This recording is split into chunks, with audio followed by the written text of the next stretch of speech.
하나님께서 우리에게 주신 생명의 말씀은 구약 시편 65편 8절로 13절까지의 말씀입니다.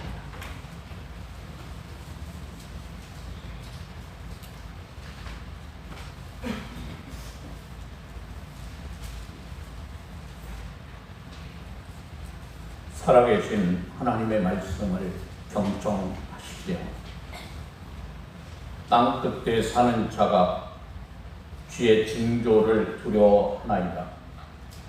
주께서 아침이 되는 것과 저녁이 되는 것을 즐거워하게 하시며 땅을 돌보사 물을 대어 심히 윤택하게 하시며 하나님의 강에 물이 가득하게 하시고 이같이 땅을 예비하신 후에 그들에게 곡식을 주시나이다. 주께서 밭 고랑에 물을 넉넉히 대사 그 이랑을 평평하게 하시며 또 단비로 부드럽게 하시고 그 싹에 복을 주시나이다. 주의 은택으로 한 해를 관씌우시니 주의 길에는 기름방울이 떨어지며 들의 초장에도 떨어지니 작은 산들이 기쁨으로 띠를 띄었나이다. 초장은 양떼로 옷 입었고 골짜기는 곡식으로 덮였음에 그들이 다 즐거이 외치고 또 노래하나이다. 아멘. 살아계신 하나님의 말씀입니다. 다니엘 대포의 로빈슨 크루소에 이런 이야기가 나옵니다.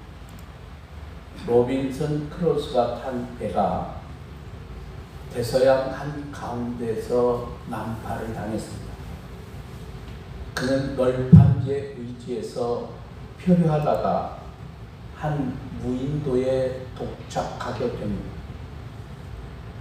구조가 되거나 탈출할 가능성이 거의 없는 무인도에 홀로 고립이 된 크루소는 처음에는 자신의 신세를 한탄했습니다. 그러나 절망에 빠져 있기보다는 생존할 전략을 세우게 됩니다. 그 가운데 하나가 감사의 목록을 만들어 보았습니다. 그는 노트를 두 칸으로 나눈 후에 한 칸에는 자신이 처한 저치 못한 상황을 기록하고 다른 한 켠에는 그럼에도 불구하고 감사한 일을 기록하기를 시작했습니다. 그가 외딴 무인도에 던져진 것은 나쁜 것이었지만은 다른 사람들처럼 익사하지 않았다고 하는 것은 감사한 일입니다. 그가 인간사에서 추방된 것은 좋지 않은 일이지만 주변에 먹을 것이 있어 굶주림을 면할 수 있다고 하는 것은 감사한 일입니다. 그의 몸에 거친 옷이 다 휘어졌다는 것은 좋지 않은 일이지만 옷이 필요 없을 정도로 날씨가 따뜻한 것은 감사한 일입니다. 그에게 방어 도구가 하나도 없는 것은 좋지 않은 일이지만은 그 섬에는 자신이 해칠 수 있는 맹수가 없다고 하는 것은 감사한 일입니다. 이야기할 상대가 없는 것은 좋지 않은 상황이지만은 자기의 기도를 들어주시는 하나님이 계시다고 하는 사실에 그는 감사할 수 있었습니다. 생필품이 없고 그것을 구할 방법이 없다고 하는 것은 좋지 않은 일이지만 하나님께서 파손된 배를 해안 가까이 보내주셔서 그가 필요한 것들을 얻을 수 있었던 것은 감사할 일이었습니다. 그렇게 이 로빈슨 크루소는 자신이 당한 좋지 않은 상황과 그럼에도 감사할 수 있는 상황을 열거한 후에 마지막 내린 그의 결론은 삶이 비참한 상태에 놓인 것처럼 보이지만 그럼에도 감사할 수 있는 조건은 많이 있다고 하는 것을 발견했습니다. 여러분, 때로 우리가 살아가는 삶에 내가 원치 않는 좋지 않은 상황이 발생하지만 때로 그 비참한 상황 속에서도 우리가 감사할 것은 항상 있습니다. 외롭고 고독한 그 무인도에서 그런 감사를 느끼며 살았던 로빈슨 크루소는 후에 그가 이런 고백을 합니다. 나는 진심으로 교묘하게 감사드렸다. 하나님은 나를 깨닫게 하고 기뻐하셨는데 이렇게 고립된 환경에서도 내가 살았던 자유사회의 삶이나 이 세상의 모든 즐거움을 누리는 것보다 나는 더 행복해질 수 있다고 하는 것을 과거에 내가 살았던 고약하고 저주받은 진절이 나는 날들보다 비참한 이 모든 환경에서 내가 누리는 이 삶이 얼마나 행복한지 이제 나는 느끼고 있다.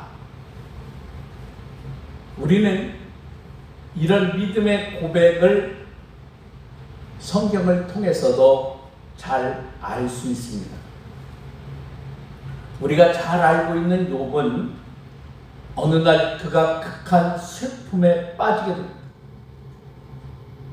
그가 평생 모은 재산이 하루아침에 사라지고 애지중지 키웠던 10명의 자녀들이 한날 한시에 이 갑자기 몰아친 태풍으로 인하여 집이 무너져 그 자녀들이 죽게 됩니다.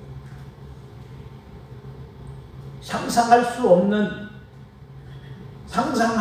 없는 이런 참담한 현실 앞에서 욥은 하나님을 원망하지 않았습니다. 오히려 욥은 이렇게 하나님을 찬송합니다. 내가 모태에서 알몸으로 나왔사온즉 또한 알몸이 그리로 돌아가올지라.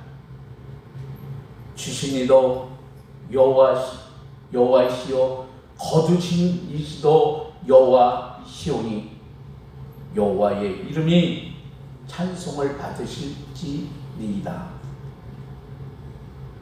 욥은 이 자신이 당한 비참한 현실 속에서 자신이 태어난 본래의 모습을 상상해 보았습니다. 알몸으로 태어난 자신의 삶에 지금까지 은혜를 베푸시고 풍족하게 누리도록 도우신 분은 하나님이셨습니다. 그리고 지금 자신이 누리고 있는 것이 다 사라진 현실에서 태어난 그때를 회상해 보는 거죠. 자신의 모든 것이 원점으로 돌아갈 것 뿐입니다. 빼앗긴 것이 아니라 자신은 생명의 원점에 서 있습니다. 그러니 원망할 것이 하나도 없습니다. 불평할 이유도 없습니다. 지금까지 모은 재산이 내 것이라고 했다면 분명 이 욥의 마음속에도 불평이 생겨났습니다. 내 자식이 내 소유라고 생각했다면 그 소유를 한순간에 거둬가신 하나님이 원망스럽습니다. 근데 욥은 원점을 생각했습니다. 아무것도 가진 것 없이 태어난 그 날을 말입니다.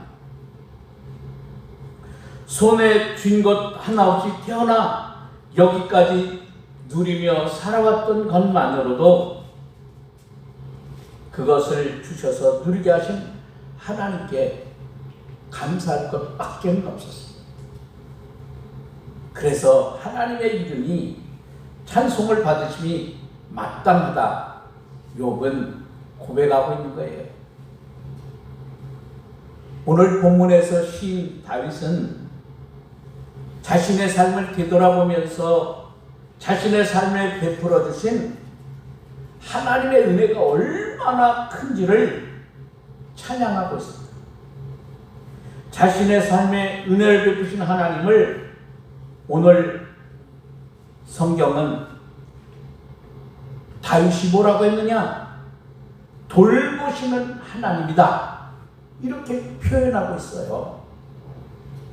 여러분, 오늘 본문 9절 다윗은 이렇게 고백을 하는데요. 우리 다시 한번 9절의 말씀을 저와 여러분이 같이 읽어보면 참 좋겠습니다. 9절입니다. 같이 읽겠습니다. 시작. 땅을 돌보사 물을 대어 심히 윤택하게 하시며 하나님의 강에 물이 가득하게 하시고 이같이 땅을 예비하신 후에 그들에게 곡식을 주시나이다. 아멘.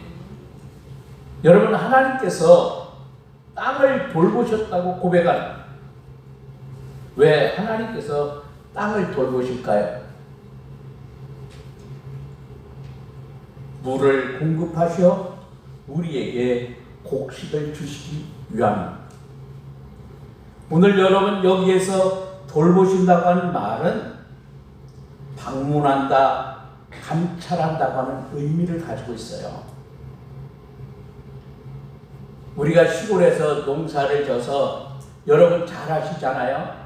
농부가 자신이 씨를 뿌려놓은 밭에 곡식이 잘 자라는지 보기 위해 이른 새벽부터 밭에 직접 찾아가 그 땅을 살필 때 쓰는 말이 오늘 본문의 말씀이에요. 하나님께서 땅에 물을 주시기 위해 이 땅을 직접 방문하셔서 지금 강물은 얼마나 되는지 친히 살펴보십니다. 지금 있는 것으로 당신의 사랑하는 백성들이 충분히 농사를 지을 수 있는지,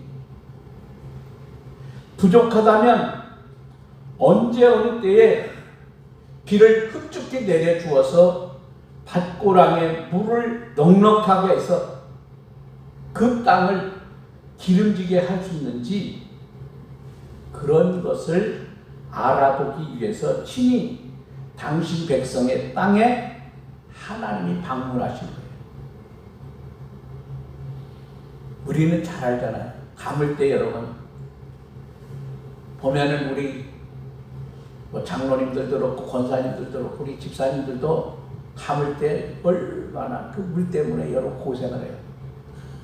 아침부터 여러분 우리가 했지만은 솔직히 말하면 하나님께서 30분만 비 내려주는 것과 여러분이 노력하는 것과 30분만 잠깐 비 내려줘도 식물의 모습이 달라지는 것을 우리는 직접 보고 있잖아요. 여러분, 하나님께서 그렇게 돌보시지 않는다면 우리 농부는요 농사를 지을 수 없어요.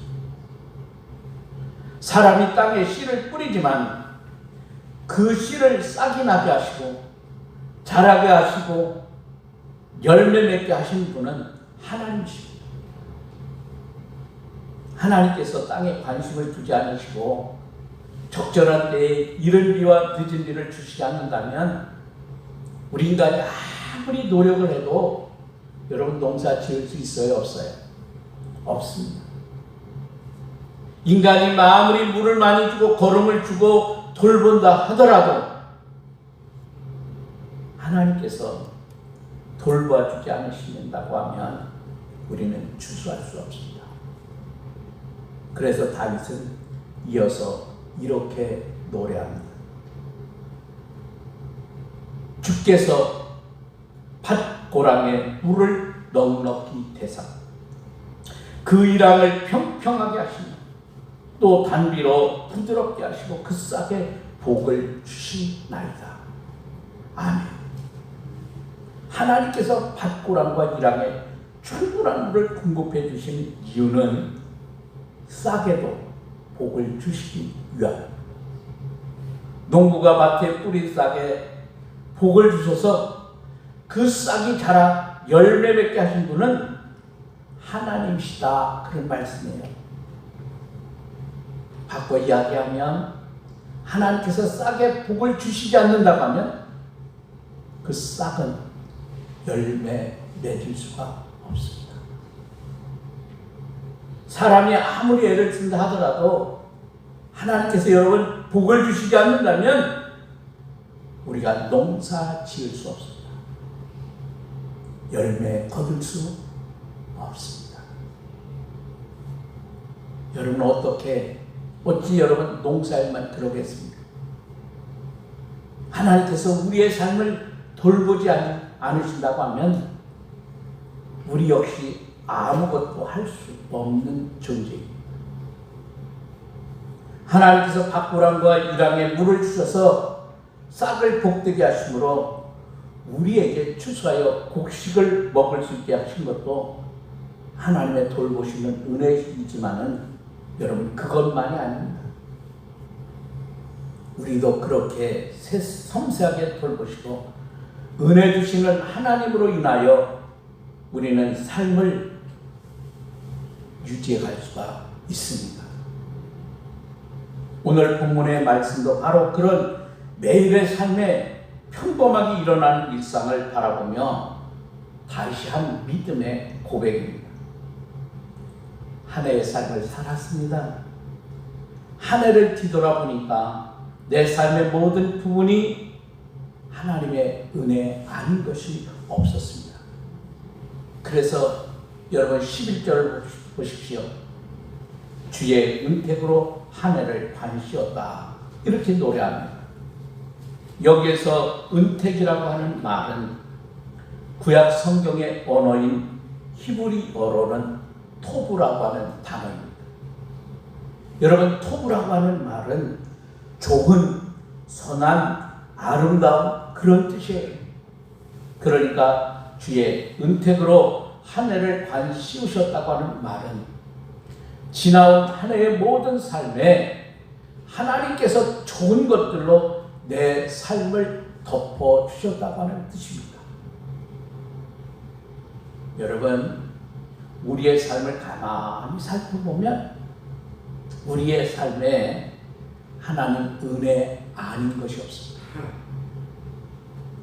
하나님의 은혜가 아니면 우리는 단 한순간도 살아갈 수 없는 존재입니다. 하나님께서는 늘 우리에게 좋은 것들로 채워주셨습니다. 물론 우리에게는 불만스러운 것도 있습니다. 그래서 지금보다 조금 더 풍족하게 주셨으면 하는 바람도 있습니다. 내가 돈도 좀 넉넉했으면 좋겠고 장사하는 분들은 좀 더 장사가 잘 되었으면 좋겠고 직장 생활하는 분들은 회사에서 사장을 비롯한 사람들이 나를 좀 더 인정해 주면 좋겠다 그런 생각하지요. 여러분 우리 가정은 또 어때요? 가정에서도 여러분의 사랑하는 자녀들이 속 썩이지 않았으면 좋겠고 남편이나 아내가 좀 더 나에게 잘해 주었으면 좋겠다 그런 생각하죠. 그런데 여러분 앞에서 말씀드린 로빈슨 크루소처럼 우리도 우리의 삶을 노트 반쪽에 적어보면 우리가 불만스러워하는 것들 속에도 여러분 하나님의 크신 은총이 있음을 우리는 알게 됩니다. 우리가 부족한 것을 계속 바라보면 내 삶에요 부족한 것만 보이는 거예요. 불만스러운 마음으로 내 상황을 바라보면 불만스럽지 않은 것이 없습니다. 그런데 반대로 여러분이 부족한 가운데서도 채우시고 도우시는 하나님의 손길을 생각하면 여러분 감사하지 않을 상황이 없습니다. 로빈슨 크루소는 배가 난파되어 표류하다가 홀로 무인도로 떠밀려 왔습니다. 거기에 문명의 혜택이라고 하는 거의 누리지 못한 채 살아야만 했습니다. 그럼에도 그의 노트 반쪽에는 감사할 일들을 수독하게 적을 수가 있었습니다. 왜 그럴까요? 불평스러운 상황의 이면을 보려 했기 때문입니다. 의도적으로 그럼에도 불구하고 좋은 점이 무엇인가를 그가 찾으려 했기 때문입니다. 여러분, 고맙다, 감사하다는 말을 하는 것만으로도 여러분 많은 사람에게 격려가 되고 용기를 얻어가지고 한번 해보세요. 옆 사람 고맙습니다, 감사합니다, 고맙습니다, 감사합니다. 여러분, 고맙고 감사하다는 말에는요 그만큼 힘이 있어요. 어느 날 존경하는 목사님과 식사를 하게 되었는데 그 목사님이 일하는 분들에게 10,000원짜리 하나 주더라고요. 우리는 그런 팀 문화가 없잖아요. 여러분 아마 해외 여행 가시면 자고 일어나서 $1나 우리 돈 1,000원 넣고 나오실 거예요. 별거 아닌 것 같지만 그 일하는 분들에게 큰 힘이 되는 거거든요. 제가 가만히 눈여겨보고 있다가 아, 목사님 저렇게 하는구나. 평생 배우는 거예요. 요즘엔 제가 어느덧 저도 이제 이렇게 같이 식사를 하다 보면 그 가운데 제가 그래도 또 제일 연장자일 경우도 있고 또 주기적으로도 또 그럴 경우가 있더라고요. 아낌없이 제가 지갑을 열어서 많은 건 아니지만 일하는 건 기분 좋으라고 줍니다.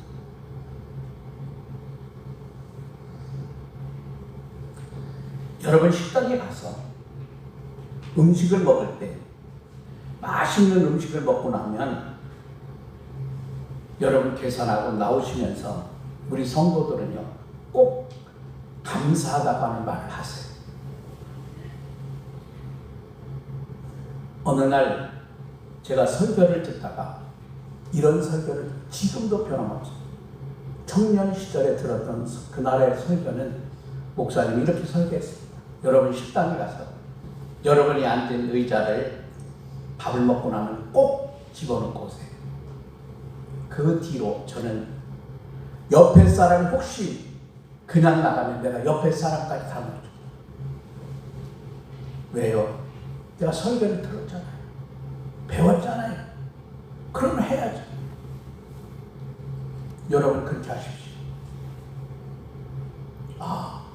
교인들이 와서 밥 먹더니 반찬만 많이 달라고 실컷 먹고 감사하다 소리도 안 하고 여러분 전도가 되겠어요? 틀리구나. 여러분 가면 식당에 가면 교인인지 아닌지 어떻게 알아요? 기도하고 안 하는지 알잖아요.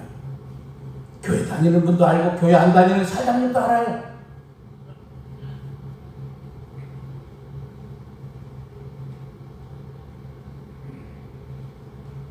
반찬이 맛있어서 반찬을 더 달라고 할 수 있잖아요.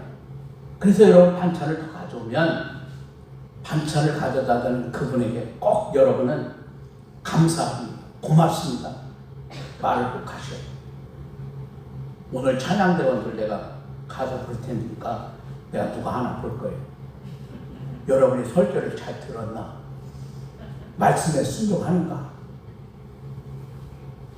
어떤 집사님이 식당에 가면 꼭 감사합니다, 고맙습니다 라고 말했더니 여러분 직원이 어떻겠어요? 여러분이 한번 바꿔 생각해요. 여러분이 직원의 입장에서 그 말을 들을 때 어떻게 해요? 자기가 하는 일에 자부심도 생기고 내가 하는 일을 알아들으니까 어떻게 해요? 기분도 좋아져요. 비록 내 돈을 내고 먹는 음식이지만 먹을 수 있도록 서비스를 해주는 분들에게 우리가 감사하는 건요 어렵지 않아요. 꼭 식당에 가서만 그러는 게 아니라 여러분이 슈퍼에 가서 물건을 사고 나올 때도 여러분 그렇게 합니다.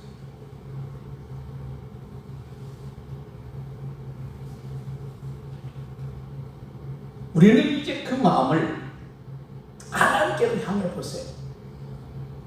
여러분 매일 아침 일어나면서 하나님 또 하루의 생명을 주시니 감사합니다. 가끔은요 저도 혼자 있을 때가 있어요. 요즘에는 우리 큰아이 혼사가 있으니까 어디 가면 저거 혼자 있을 때 아이고 그런 생각 들잖아요. 목사지만 나 혼자 있다가 죽으면 어떡하지? 큰일 나요. 뭐 죽는 사람 모르지만 가족들이 얼마나 힘들겠어요. 그래서 제가 감사합니다. 기도합니다. 감사하는 사람은 그가 진정 행복한 사람이에요. 여러분 출근하는 여러분 있잖아요. 일할 수 있는 일터를 주시니 감사합니다. 직장 가서 제일 먼저 여러분이 앉아서 그렇게 기도하세요. 사람을 만났어요. 하나님 좋은 사람 만나게 하시니 감사합니다. 가끔은요 나에게 기분 나쁘게 하는 사람을 만났어요. 그러면 여러분 어떻게 기도할까요? 나는 저 사람처럼 다른 사람을 기분 나쁘게 하는 사람 되지 않아야 한다고 하는 것을 하나님 깨닫게 하시니 감사합니다. 식사를 하고 나서는 밥을 맛있게 먹을 수 있도록 입맛을 주시니 감사합니다. 여러분 하루 일과를 마치고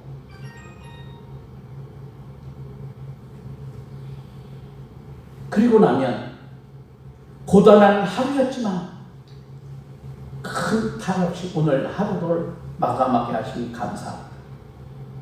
여러분 그렇게 감사하며 여러분이 살아보세요. 여러분 감사는요 결코 그냥 생겨나는 것 아니에요. 우리가 찾아야 하는 거예요.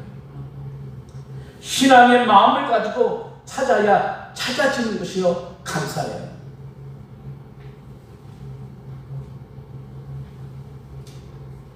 저는 괴산 충북의 이완 목사님 아버님 이명선 목사님이신데 그 목사님은요 요즘에는 잘 못 만나요. 그 전에 만나면 선배 목사니까 그 목사님 지그시 웃으시면 두 손으로 후배들을 감사하지요. 감사하지요. 목사님 감사하지요. 그 목사님을 생각할 때마다 저는 그게 생각나는 거예요. 여러분 감사하는 사람.